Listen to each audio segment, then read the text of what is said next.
बात करते हैं राम की, क्योंकि राम के आते ही बरसेगी लक्ष्मी। अयोध्या में 22 जनवरी को श्री राम मंदिर का उद्घाटन होगा। प्राण प्रतिष्ठा के साथ देश पर मानो लक्ष्मी की बारिश की शुरुआत हो जाएगी। और ऐसा हम क्यों कह रहे हैं, इसको आंकड़ों के जरिए और तथ्यों के साथ आपको समझाने की कोशिश करते हैं। दरअसल जनवरी में कार्यक्रम के होने तक 50 करोड़ से ज्यादा की कमाई होगी, ऐसा अनुमान लगाया गया है।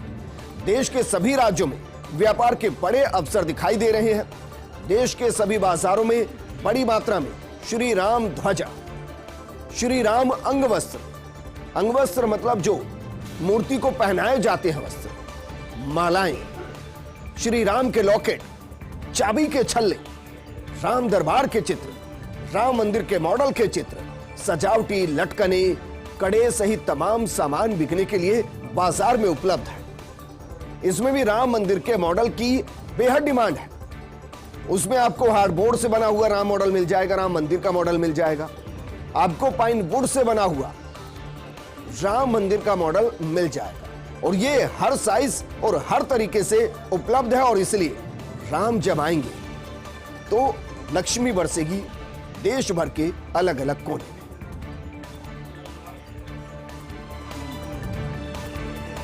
लेकिन देश से इतर विदेश की बात करते हैं कतर की, क्योंकि कतर में भारतीयों को फांसी की सजा का एक मामला और कतर की कोर्ट ने 8 भारतीयों की फांसी पर रोक लगा दी।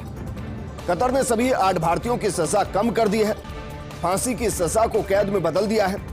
दरअसल भारत सरकार ने दखल दिया और दखल देने के बाद कहा कि आप इन्हें फांसी की सजा नहीं दें। और उसमें कतर ने भारत सरकार के दखल के बाद बड़ा फैसला लिया। जासूसी के आरोप में जिनको मौत की सजा दी गई थी, अब विदेश मंत्रालय ने आधिकारिक तौर पर कहा कि मौत की सजा में राहत दी गई है, मौत की सजा को कैद में बदल दिया। वहीं राजस्थान में बुलडोजर की एंट्री हो चुकी है। गैंगस्टर के खिलाफ अजयलाल सरकार का बड़ा एक्शन। सुखदेव गोगामेडी हत्याकांड में जो आरोपी है उसके मकान पर एक्शन लिया गया है।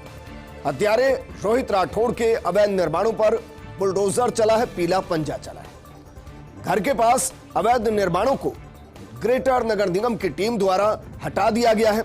हालांकि अगर यह अवैध निर्माण तो इसको बहुत पहले हटा देना चाहिए था, लेकिन सरकार बदली है तो फिर सख्ती दिखाई दे रही है। और उस सख्ती के तहत जो अवैध निर्माण है उसको जमींदोज कर दिया गया, उसको ध्वस्त कर दिया गया।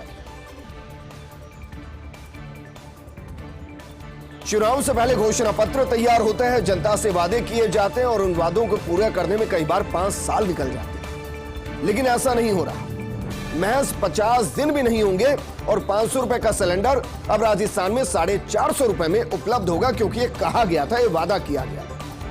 प्रदेश में शुरू रसोई गैस सिलेंडर सब्सिडी योजना से जुड़ी खबर। राज्य में वित्तीय कोष पर इसकी वजह से, यानी कि जो 50 रुपए अतिरिक्त दिए जा रहे हैं, इसकी वजह से 50 से 52 करोड़ रुपए का भार आएगा। लेकिन सरकार कह रही है कि हमने वादा किया है, वहन करने को तैयार है, आप 450 रुपए में सिलेंडर दीजिए। वर्तमान में रसोई गैस सिलेंडर के दाम जब आप राष्ट्रीय स्तर पर देखेंगे, राज्य में देखेंगे, तो ये लगभग 906 रुपए में एक सिलेंडर आम आदमी को मिल रहा है। आम आदमी को अभी भी 906 में ही मिलेगा। लेकिन जो राज्य के अंदर वर्तमान 73 लाख उज्ज्वला और बीपीएल के कनेक्शन धारी हैं, उनको राहत मिल रही है। इन 73 लाख में से अगर हम बात करें तो 69 लाख उज्ज्वला के कनेक्शन हैं, जो सीधे सेंटर सब्सिडी से जुड़े हुए हैं, जबकि 3.5 लाख बीपीएल कनेक्शन धारी। अब केंद्र की तरफ से उज्ज्वला परिवारों को पहले ही 300 रुपए की रिबेट दी जा चुकी है।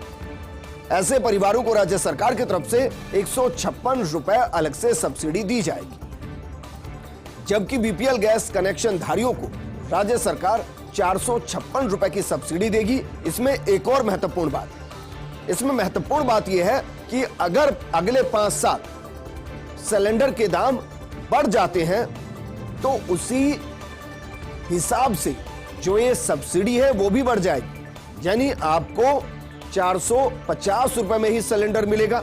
हालांकि ये सच है कि पहले आपको पूरा दाम चुकाना होगा, उसके बाद आपके खाते में यह सब्सिडी डाली जाएगी। कांग्रेस के 138वें स्थापना दिवस पर हुई नागपुर में रैली और रैली में कुर्सियों के पीछे चंदे के लिए लगाया गया बारकोड। बारकोड को स्कैन कीजिए, जितना आप चंदा दे सकते हैं पार्टी को दे दीजिए। और बाकायदा एक्स पर कांग्रेस ने पोस्ट की और लिखा कि महारैली में कांग्रेसियों के कुर्सियों के पीछे बारकोड लगा हुआ है। बारकोड स्कैन कर कांग्रेस को आर्थिक योगदान दे सकते हैं। अब इसके लिए एक बेहतरीन तरीका अपनाया गया है। कहा गया है कि भाई क्योंकि 138वां स्थापना दिवस है तो या तो आप 138 रुपए कर दीजिए, या 1380 रुपए कर दीजिए, या 13,800 रुपए कर दीजिए, या 1,38,000 रुपए कर दीजिए। हालांकि इसमें इससे आगे जो लिखा है महत्वपूर्ण लिखा है, इससे ज्यादा भी करना है तो कर दीजिए। रैली में दान करने वाले 5 लोगों को प्रमाण पत्र दिए जाएंगे। ऐसे 5 लोगों को राहुल गांधी रसीद और प्रमाण पत्र देंगे। हालांकि एक रोचक वीडियो जो वायरल हुआ था कि जब इस पूरे अभियान को शुरू किया गया था तो राष्ट्रीय अध्यक्ष के तौर पर मल्लिकार्जुन खड़गे के अकाउंट से ट्रांसफर किया गया था, और अकाउंट से ट्रांसफर किया गया था 1,38,000 रुपए। हालांकि मल्लिकार्जुन खड़गे ने सादगी भरे लहजे से कहा था कि मेरी 1 महीने की तनख्वाह गई, लेकिन वो वीडियो जमकर वायरल। हर माह 1 सिलेंडर पर मिलेगी सब्सिडी, यानी कि आप कह सकते हैं कि अधिकतम 12 सिलेंडर पर साल में आपको सब्सिडी मिलेगी। प्रदेश में रसोई गैस सिलेंडर सब्सिडी योजना से जुड़ी खबर है। वर्तमान में इन कनेक्शन धारियों को हर माह 30 लाख सिलेंडर दिए जा रहे हैं। योजना के तहत महीने में अधिकतम 1 सिलेंडर पर ही रियायत मिलेगी। आप इसको अधिकतम भी कह सकते हैं, आप इसको कम से कम भी कह सकते हैं। पूर्व की भांति उपभोक्ताओं को पहले सिलेंडर की पूरी कीमत का भुगतान करना होगा और उसके बाद 450 रुपए सिलेंडर के हिसाब से बाकी की जो भी राशि हो वो आपके बैंक खाते में ट्रांसफर कर दी जाएगी। इस बीच यदि सिलेंडर की कीमत में किसी भी तरह का बदलाव होता है तो उपभोक्ता को उसी अनुपात में ट्रांसफर की राशि सब्सिडी के तौर पर अकाउंट में डाल दी जाएगी। लेकिन क्या वाकई में नया साल पूर्वी राजस्थान को हरा भरा कर जाएगा, खुशहाल कर जाएगा, सूखे कंठ को प्यास से तरबतर करते हुए पानी पहुंचा जाएगा? क्योंकि नए साल में पूर्वी राजस्थान के जिलों को एक बड़ा तोहफा मिलने वाला है। प्रदेश में ईआरसीपी से जुड़ी इस वक्त की बड़ी खबर। जनवरी के पहले सप्ताह में दिल्ली में प्रस्तावित बैठक में एमओयू होगा और परियोजना की डीपीआर के लिए राजस्थान और एमपी राज्यों के बीच ये एमओयू होगा। दोनों राज्यों के मुख्यमंत्री की मौजूदगी में WRD, दरअसल ये डिपार्टमेंट है WRD यानी कि वोटर रिसोर्सेज डिपार्टमेंट, इसके अधिकारी हस्ताक्षर करेंगे, सिग्नेचर करेंगे। परियोजना को लेकर दिल्ली में कल आयोजित बैठक में सहमति बन चुकी है और इस सहमति के साथ ही वोटर रिसोर्सेज डिपार्टमेंट के अधिकारियों ने तैयारियां भी शुरू कर दी। अब सोचिए, अगर विकास होता है तो विकास किस तरीके से होता है? विकास या तो गांवों के माध्यम से होता है, आप शहरी क्षेत्र में हैं तो नगर पालिकाओं के माध्यम से। लेकिन अगर नगर पालिकाएं भ्रष्टाचार का अड्डा बन जाए तो सोचिए विकास क्या होगा। प्रदेश में नगर पालिकाओं में भ्रष्टाचार के खिलाफ अभियान एक तरीके से शुरू हो चुका है। नगर पालिकाओं में संगठित भ्रष्टाचार का खुलासा होगा। कल एसीबी ने विराटनगर नगर पालिका में गबन का खुलासा किया, तो वहीं आने वाले दिनों में कई नगर पालिकाएं एसीबी के रडार पर होंगी।